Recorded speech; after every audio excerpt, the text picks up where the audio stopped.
Dans le numéro de Fort Boyard diffusé ce samedi 8 juillet sur France 2, l'équipe emmenée par Vianney a dû faire face à une épreuve pas vue depuis 10 ans dans l'émission. Une soirée d'inédit attendait les candidats de Fort Boyard ce samedi 8 juillet.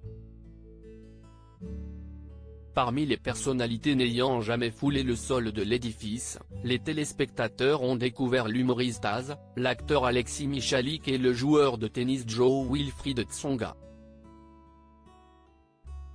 Ces trois célébrités sont venues dépouiller le père Fouras aux côtés de la Miss France Maëva Cook, la footballeuse Laure Boulot et le chanteur Vianney.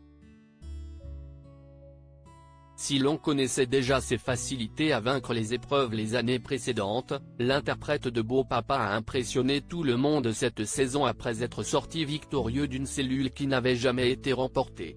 En seulement 10 secondes. Fort Boyard 2023, une épreuve qui n'a pas été jouée depuis 10 ans fait son retour. Un peu plus tard dans la soirée, la production de l'émission a décidé de réserver un voyage dans le temps à ses aventuriers.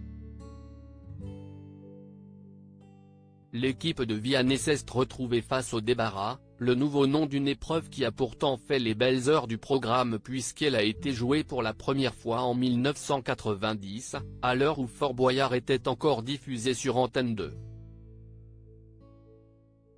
Son nom ? Le bonneteau. Comme à la grande époque, le but était de trouver une petite clé cachée sous l'un des 3 gobelets manipulés par un maître du temps.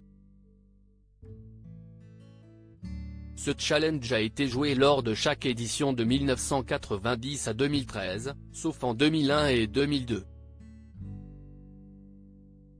Cela faisait donc 10 ans que les candidats ne s'étaient pas frottés à ce défi.